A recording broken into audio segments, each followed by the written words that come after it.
morning. Welcome to Theodore Parker Unitarian Universalist Church. I'm Robin Colgrove. My family has been coming to this congregation since the Clinton administration. I've served in a number of capacities in the church and currently am on the Music and Worship Committee, and I sing in the choir. And several people have asked me, there is a story behind the name on my shirt if anyone wants to ask me after service. As we enter into worship, we bring with all of us the sorrows and joys of our week, and we know that here we are held in loving community. We are reminded that we are part of something larger than ourselves. Here we seek to counter oppression, to work for healing and justice in a bruised and broken world. Here we invite all of you to bring your perspectives, your beliefs and doubts, and all that is unique and wondrous about you to our service. In the spirit of love, all are welcome here. For those joining us in person, a few things you may want to know. You can use the QR codes at either entrance or in your pews to pull up the order of service on your phone, or take one of the large print copies available at either entrance.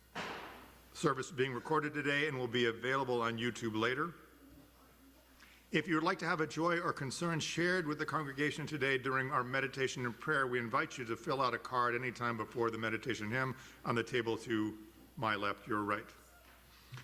You may also light a candle of joy or concern at any time during the worship service, or use the space at the far back corner for private reflection during the service. People of all ages are welcome to move about in the sanctuary as they need to, or to make themselves comfortable in the cozy zone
Good morning.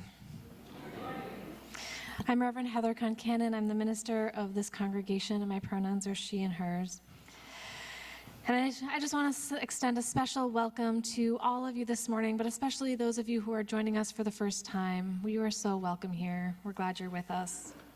And I just want to say also, it has been a hard week, and I just had this moment as the choir was singing of feeling like, we are here together, and it is just such a balm for me, and I know for many of us, to be here together.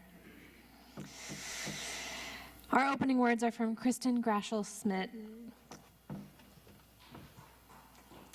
Though hatred perches in the seat of power, and cruelty fractures the rule of law, and while the few seek to control the many through fear and anger, and so much around us is so heavy, within each and every one of us still, beauty is enfleshed, goodness has a home, mercy has a servant, joy bubbles up and out and through, and the light of truth burns so bright. Friends, I invite us to rise in body or spirit for our opening hymn, number 360, Here We Have Gathered. The lyrics will be on your screen, on the screen here, or are in the pews in the hymnal, in the gray hymnal. Please rise.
As we light our flaming chalice this morning, I want to briefly share and remind all of us, as we've done other times this year, of the origins of the flaming chalice as a symbol of Unitarian Universalism. This symbol comes to us from the work of the Unitarian Service Committee during World War II, specifically their work to help those who were targeted by the fascist regimes of that time to flee to safety when that was needed. The spirit and commitment of anti-fascism resistance is with us every time we light this flame, as is the promise of our covenant to one another, which we say each week as part of this ritual. I'd love you now to join me in saying our words of shared covenant. We'll say them first in English and then in Spanish. The Spanish is in honor of our sibling community in Plazuelos, El Salvador. The words will be up on your screen to say them with me. And I think we have a little crew of chalice lighters coming up this morning. Eleanor, Abigail, and Cecile, you want to come up and light the chalice? Great. Please join me. Love is the spirit of this church, and service is its prayer. This is our great covenant, to dwell together in peace, to seek the truth in love, and to help one another. El amor es el espíritu de esta iglesia, y el servicio es nuestra oración. Esta es nuestra gran promesa, vivir juntos en paz, buscar la verdad con amor y ayudarnos los unos a los otros.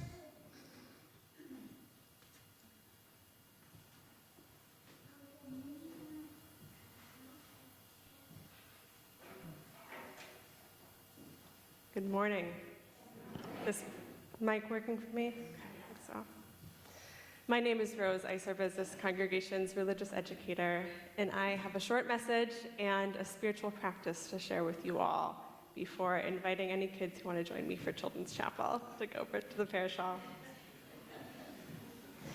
It's so good to be with you all this morning, to feel held and connected after a week of really devastating news, when many of us are feeling heartbroken and afraid, perhaps for ourselves, for our loved ones, perhaps for people that we've never met, but who we care about implicitly, because every one of our values leads us to care. And for the kids here this morning, I'm imagining that a lot like after the election, you've seen a lot of the adults in your life feeling sad or upset this week, even if they may or may not have gone into detail about why. We know that this is the week that President Trump took office, and he and the people in his administration have already been using their power in really horrible and destructive ways. When so much of what's happening in the world around us is both out of our control and against everything we believe in, I think it's hard to really take in and make sense of the simple fact that it's happening, right? It's a really upsetting feeling. It's a feeling that fills our body with a lot of stress. And then the stress makes it even harder to take in and respond to what's happening. With all of that in mind, I'd like to share a really simple spiritual practice with you all, a tool that you might be able to add to your toolbox for moments like this, when intense stress is taking over. Spiritual practices like this one can help us feel connected, more connected to ourselves, to each other, to the loving energy of the universe. And feeling into that type of connection allows us to be more present and grounded, which is all the more important when things are this bad. So I'm going to encourage everyone to join in, but if any of the kids here want to come up a little bit closer so you can see what I'm doing and follow along. Great. I'll show you. It's not up. It's not on the screen. I'll show you. Okay. Then Okay. Is it here? Wherever you want to be. It's maybe around here. Here? Is it right here? Or is It's going to be in my body. We're doing something called a body prayer. So it's going to be in my body for you to watch and follow along. So I'm going to need a little bit of space. Oh man. Just a little bit. Just a little bit. You can be like right there maybe. Yay. Does that work? Okay.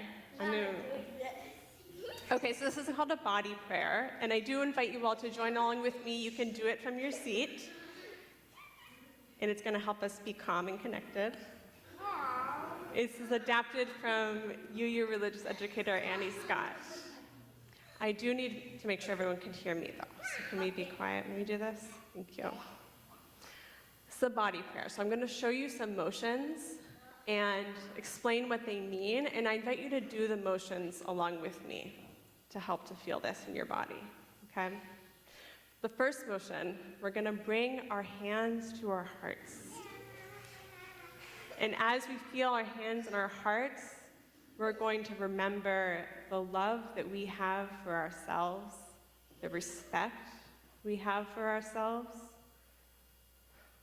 We're going to feel our hearts and remember the love that is our center.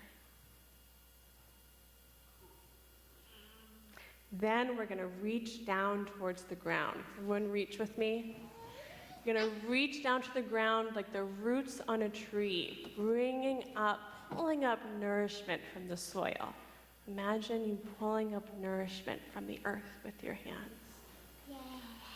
And then we're going to reach our hands way up high towards the sky, way up high. And with our hands up high, we're going to feel ourselves receiving the loving energy that we know is in the universe. Can we receive that energy? Then we're going to reach our hands out towards each other, and we're going to give that loving energy to each other with our hands. Let's do that. We're going to do that twice through all together. Okay, so start again with our hearts on our hands on our hearts, feeling our love and respect for ourselves and our hearts and our love as a place of center. Then we're going to reach down to the ground like roots on a tree, pulling up nourishment from the earth. And then we're going to reach way up high, reaching for and taking in the love that we know is in the universe. And then we're going to extend our hands outwards to each other to share that love. One more time. Hands on our hearts, feeling our love for ourselves, our respect for ourselves, our hearts and our love as our center. We're going to reach our hands down like roots on a tree, grabbing all of the nutrients and nourishment from the earth. We're going to reach our hands all the way up, feel and take in the loving energy that we know is in the universe. And then extend our hands out, giving that love to each other. Thank you all so much.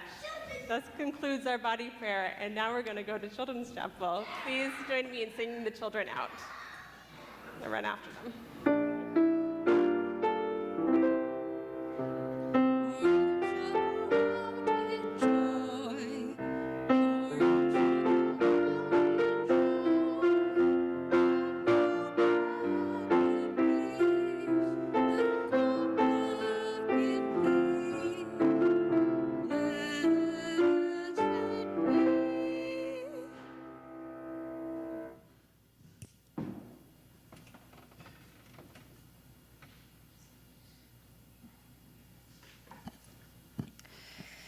We move into a space of meditation and prayer before we share our spoken joys and sorrows this morning. And as we do so, we will sing to center ourselves. But as we sing, I invite you to find a space of stillness here in the sanctuary, in your body.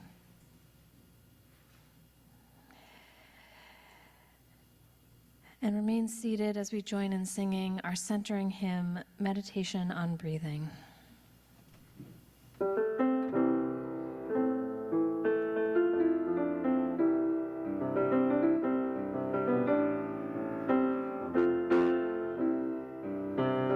Breathe in, breathe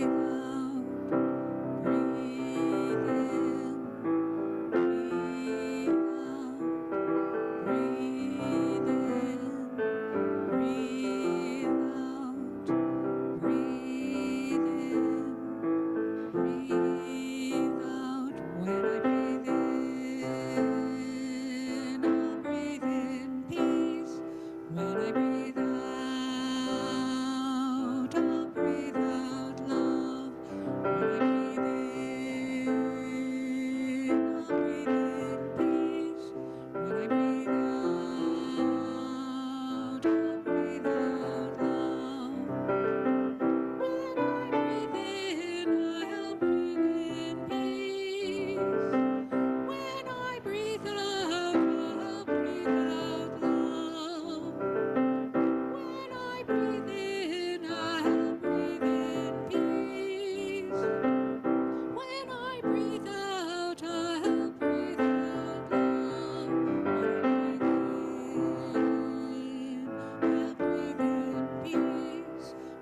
Friends, we join in community to share our lives and our hearts with each other. And one of the ways that we do this is to offer opportunities to share what is bringing us joy as well as what is bringing us sorrow. In many weeks, we have an opportunity to do this in a written format, and about once a month, we have an opportunity to do this in a spoken format and invite people to come forward and share what it is that is on their hearts. So if you would like to share a joy or a sorrow, I invite you to come forward to the microphone that I'll grab in just a minute and light a candle and share with us fully but briefly share your name and share with us fully but briefly what is on your heart. And if you're joining us on Zoom, I invite you to type your joy or your sorrow into our chat box, and I will read it out loud and light a candle for you. Are you going to start, Daphne? Okay, do you want to say something?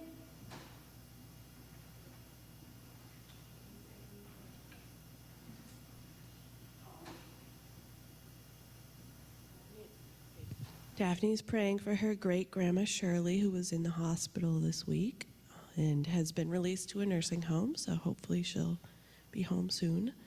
And I am praying for my coworkers who are I have a couple coworkers who are immigrants from Central America, and they have a lot of worries on their heart right now, so I'm praying for them and their families and friends.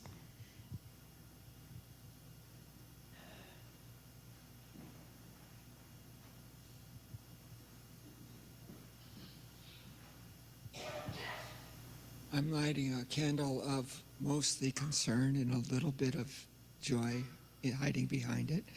And that is the president's orders, especially the one that affects me the most is basically trying to outlaw as much as possible with an order transgender identities. And fortunately, I have a lot of contacts who are trans who are supporting each other, and I have a lot of people who aren't, who have been really supportive to me, from neighbors to people at work and everywhere else, and that's the joy that I feel. But it's hard right now.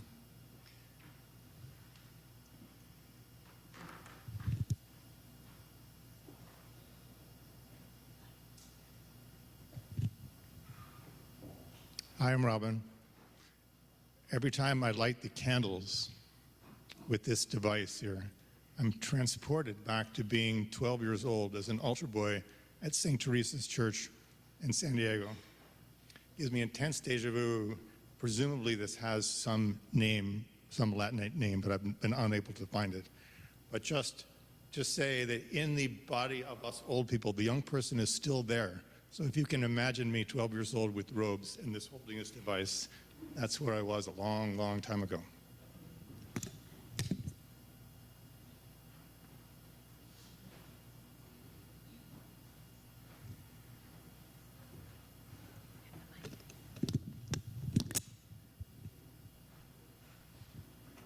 Good morning. My name is Jake Bittner. Pronouns are he, they. I am a therapist and a social worker, and today I want to pray for all those who, due to insurance or funds or time or cultural barriers, do not have access to mental health care in a time where it is more necessary and the burdens are so much greater. I'm Deb Ferenz. I was reminded as the choir sang, as we sang the Holly Near song this morning, of having heard her sing it early on, shortly after she'd written it, when the words were still, "We are gay and lesbian together." They have been changed since then, but she said she wanted everybody it was a live performance. We were listening to her. She wanted everybody to sing it, gay and straight, as a support for those who didn't dare to be as out as they would have wished to be. And we're thinking of it now when the threats are back again.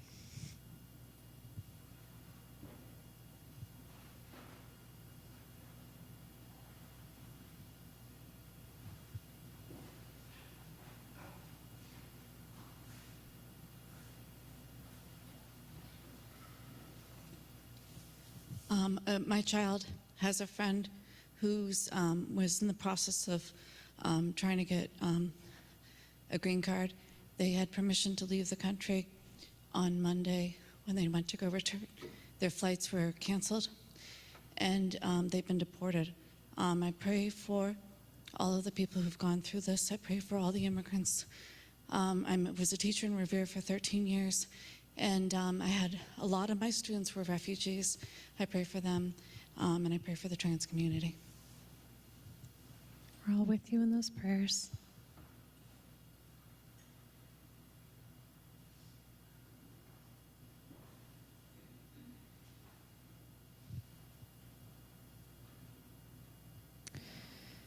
From our online participants, from Karen Bishop, a concern, may resources, empathy, and compassion be given to all those in harm and peril's way due to the cruelty our government is visiting on them, both at home and abroad.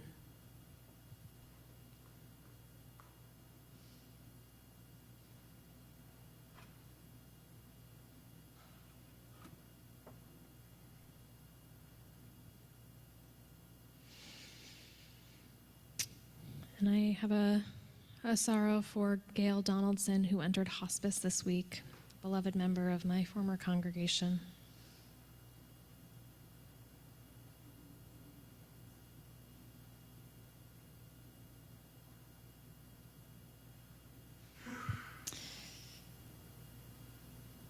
And for all of these that we've heard and all that remain in the silent sanctuaries of our hearts, I light one final candle.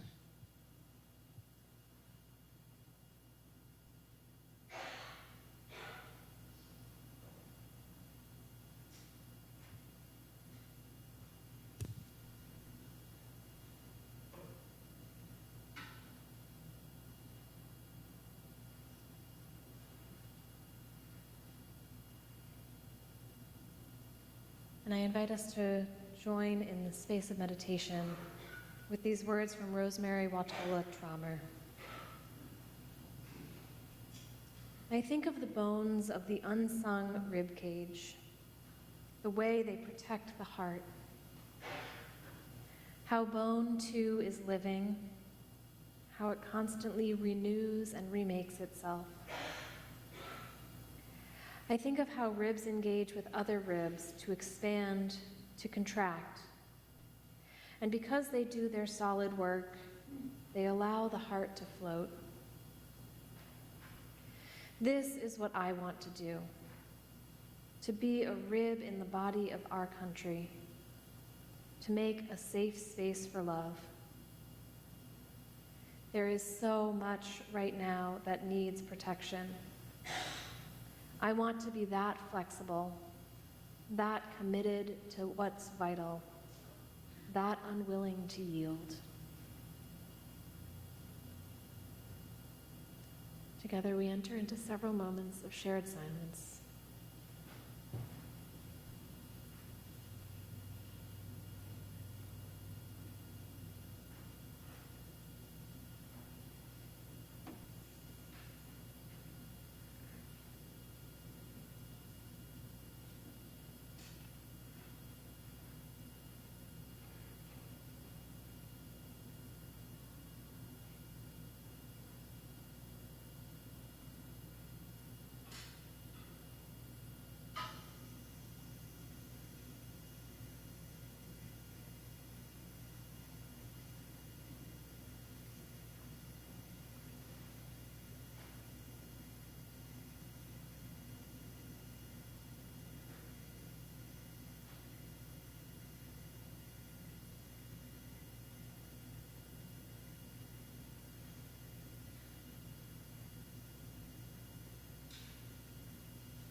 Each week we take an offering to sustain the many ministries of this congregation.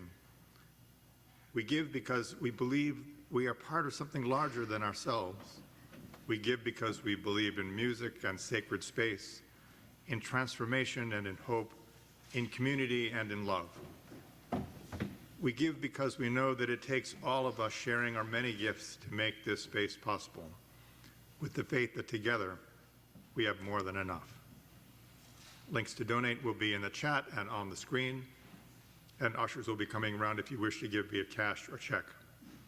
As Yukiko shares the Prelude Opus 11, number 13 from Alexander Scriabin, an offering to sustain this congregation will be gratefully received.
Today's reading is an excerpt from To Sit with Grief by the American body worker and spiritual counselor Jamie Lee Finch. Listen, there is still so much time. Do you not believe? Just look at your own days, weaving in and out of power and despair. Just look at your hands. They will tell you everything you'll ever need to know about now. Listen, not everything will be better, but all will be well. Not everything will be heard, but all will be known. Not everything will heal, but one day you will be able to answer someone else's question, and it will be enough. Somehow, to sit with grief will be enough. Here ends the reading.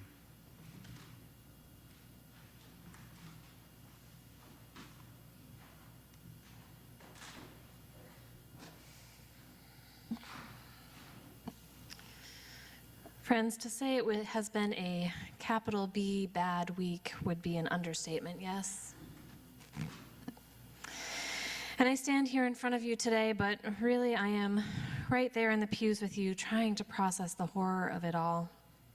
The horror that we knew was coming, but somehow now that it is here, somehow it still feels like a ton of bricks, like a pit in my stomach that just won't go away. It is so much worse than many of us imagined. It's awful. It's horrific. Is anyone else feeling that way this week? Yeah. Take a good long moment to look around, friends.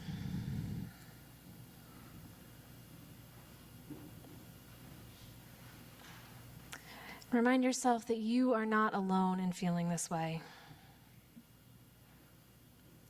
Don't allow yourself to get isolated, which is what they want, because there are so many of us here with you.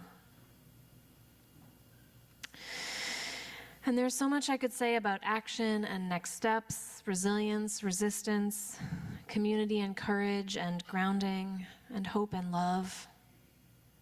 And all of these things we will need in the next weeks and months and years. But today I want to start with grief. And I want to start with tending to our hearts. Because I think that the feelings that so many of us are feeling, the rage, the disorientation, the hopelessness, the I can't turn on the news denial, the maybe it won't be as bad as we fear bargaining, the depression. Did I mention the rage? These are rooted, at least for me, in a type of profound grief. And it may be for you as well. And if grief is not a framework that works for you in this moment, that's okay too. But I am finding grief to be a particularly helpful framework in this time because I think we have lost something. And grief is a normal and appropriate reaction to loss. Perhaps you have lost your faith in democracy, or perhaps you have a sense of the literal loss of our democracy, or the loss of the world you thought you knew, a world you hoped to raise your children in. Perhaps it is a loss of trust in family or community members who voted differently than you did, or the loss of a sense of social progress, a feeling that all of those things that we have been fighting for so hard for so long, those wins and those struggles for inclusion and recognition and choice and bodily autonomy and access to bathrooms and recognizing the humanity of our neighbors, the ability to be in this country, in one day, in 1 week, it has all been taken away. Perhaps it's the story or the hopes you've held for this country. Perhaps it is the very real loss of beloveds who may be or have been deported or targeted or harmed for other identities. Or the anticipatory grief because you know that some people literally will not survive this. Perhaps you're scared for yourself, feeling a loss of a sense of safety in the world, not knowing how this will play out. And if I'm being honest, describing these as losses feels somehow too mild and too soft of a word, but I just can't find another one, so I'll say all of these are profound, profound losses. And they are disorienting, destabilizing, ungrounding, and heartbreaking. So today I invite us to sit with grief.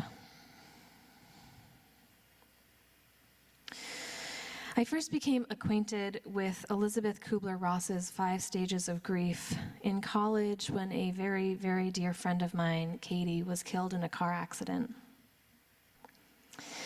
About 6 months after Katie died, I got Kubler-Ross's book on grief and grieving, and for me it was so affirming and comforting to realize that everything that I had been feeling, everything that felt so chaotic inside me, so abnormal to what I had experienced in my life, was actually entirely normal and expected even to experience as someone who was grieving.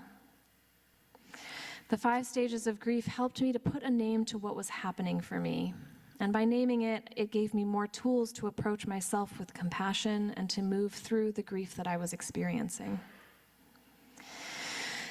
So as a quick refresher, the 5 stages of grief are, and as a reminder, these are cyclical and not linear: denial, anger, bargaining, depression, and my personal very least favorite, acceptance. And I want to talk a little bit more about the acceptance stage of grief because I think the other ones are easy enough to put into today's context. Denial, this cannot have seriously happened. anger. How on earth did anyone think this was a good idea? Or I'm so furious with anyone who voted for him. Or if you are maybe not standing in the pulpit, language more stronger than that. Bargaining, it probably is not going to be as bad as we fear. Or depression, I'm so anxious, sad, I feel awful, I can't get out of bed. And I think it serves us to remember again that these are all normal and appropriate reactions to what is happening around us. Your anger, your sadness, these are sacred. These are indicators that something you love, something good and worth protecting has been taken from you. But acceptance, how on earth are we going to accept this? For years after my friend Katie died, I hated the idea of acceptance. Early on, I would feel a rage swell inside me anytime I heard acceptance mentioned, which I suppose in retrospect means I was still just in the anger phase. But a loving, vibrant, funny 21-year-old just graduated from college was taken from the world for no reason other than random, terrible, cruel chance.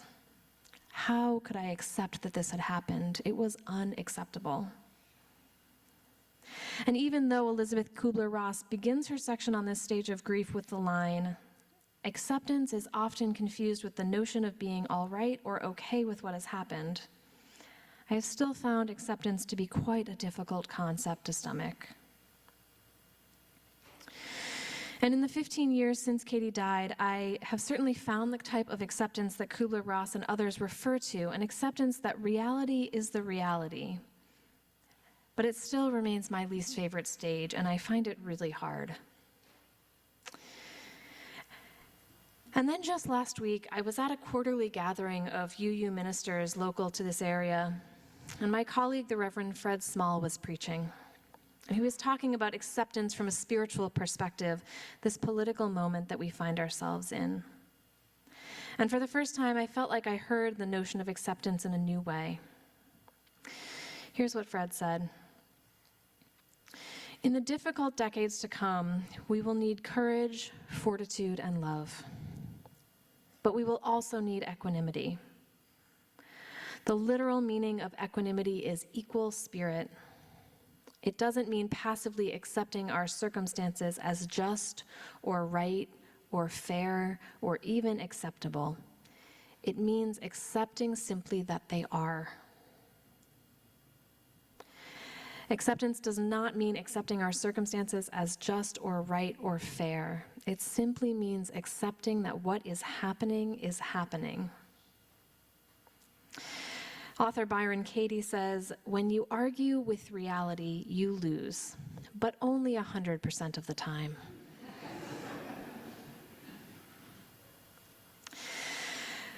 Friends, this week I have found myself feeling and hearing from other people a sense of this can't really be happening, an instinct to stay away from the news. I felt it myself. I imagine many of you have as well. And I want to both honor the self-protection and self-care that this can offer. Sometimes our brains can only absorb and process so much grief at once as we move through the different stages at different paces and different times. But in this political moment, I think that the acceptance phase is especially important for us to give our spiritual attention to, because it is only with accepting that what is happening is actually happening, as unfair, as unjust, and as unacceptable as it might be. It is only by accepting what is that we can work to change, to resist, and to transform what is actually happening. Buddhist author and teacher Kyra Jewel Lingo talks about the importance of equanimity and acceptance. Equanimity being a practice that allows us to come back to our center, back to balance when the transitions and challenges of life knock us off center. A sense of stepping back and surveying what we are feeling, what is causing us distress, and allowing it to be. Accepting that whatever is happening around us, whatever feelings we are happening, just are. In her book, We Were Made for These Times, Kyra Jewel Lingo uses a meditative practice with 4 key phrases to help us move toward equanimity in the face of difficulty. And I'm going to invite us to join in an abbreviated version of her practice now. First, she invites us to settle into a comfortable and spacious and calm space, and to visualize ourselves in an open field or a clearing with a big sky above. Sit in the field for a moment. And then bring to mind whatever situation is causing you distress. Feel your body as you contemplate the situation. Now, she says, let your challenge, or whatever it is that is breaking your heart in the world, let it come and be with you in the field. Let it sit right next to you. Now offer yourself these wishes. And after each wish, I will sound a chime that will invite us into a few moments of silent reflection. May I open to this moment just as it is.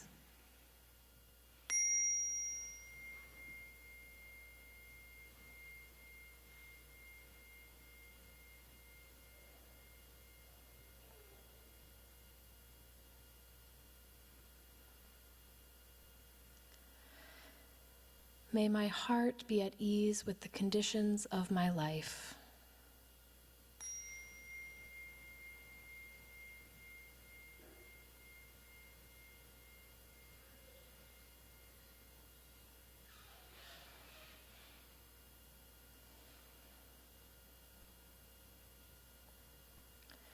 As much as I would like things to be different, things are the way they are in this moment.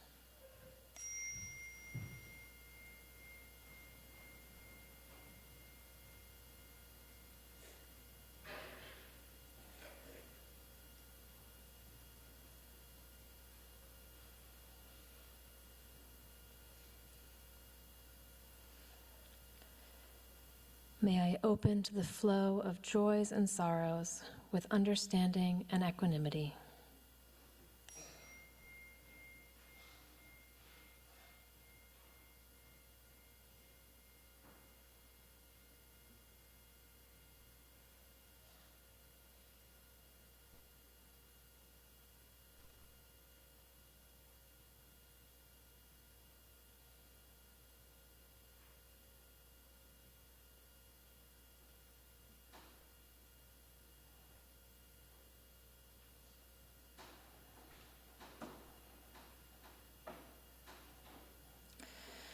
Friends, wherever it is that we find ourselves this week, let us honor where we are, remembering that somehow sitting with our grief will be enough. Let us recognize our responses to this moment, our rage, our heartbreak, our anxiety, our fear, our grief, as sacred. Truly sacred, for they tell us what we most value, what we love, what we have lost, and what we want to protect. And let us recognize that as much as we would like things to be different, things are the way they are in this moment. Including that in this very moment, you are here right now, in this sanctuary or online. You are surrounded by others whose hearts are also breaking, others who have no words, others who are horrified, others who want nothing but protection and love and thriving for you, and that you are not alone. That is also true in this moment. Beloved friends, in this week to come, may we be exceedingly gentle with ourselves and with others. May we strive toward equanimity in the midst of the chaos that is designed to break us. And may we lean toward each other, toward community, toward love. May it be so, and amen. Let us sing our closing hymn, Blue Boat Home, which is a song of comfort for so many of us. Today I invite yourself to be especially present to the lyrics and to the music, and to sing it together as a meditation and a prayer. I invite us to rise.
Well, that song made me cry, and it seems like several of you as well. I have some words from Wayne Arneson that I turn to from time to time. He writes, "Take courage, friends. The way is often hard, the path is never clear, and the stakes are very high. Take courage. For deep down, there is another truth. You are not alone." I'm so grateful to be in this ship's companions among all of you. I love you. We'll be together at coffee hour and potluck after this, and it'll be really good to be in community. So we have some announcements. Please do join us for our potluck after worship in the parish hall, and stick around on breakout rooms if you're on Zoom. Today we have 10 members joining our congregation. Yeah. This is a really, really good place to be, friends. A special reminder that if you want to vote in our special meeting, we have an early sort of membership moment. If you want to vote in our special meeting in 2 weeks, 3 weeks, on February 9th, you need to be a member. So if you would like to join before that, you need to let me know by February 2nd next week. And there will be several people joining at our potluck today.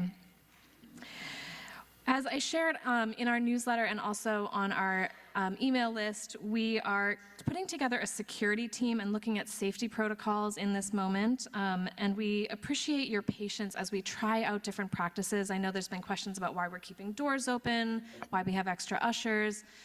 We are trying to figure out what works, so we appreciate your patience as we do that. And if you are interested in serving on that kind of team, getting trained in de-escalation, being sort of an extra set of eyes and ears to help keep our community safe, please let me or Karen Kirchhoff or Kevin Murray know.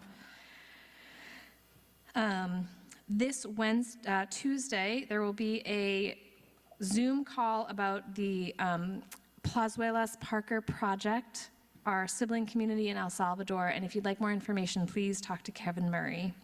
And finally, our next Music on Center concert is on February 8th, and posters can be picked up from Carol Allen or in the hallway right over here. And please join us next door after worship, and Yukiko will close us out by a piece. Yes.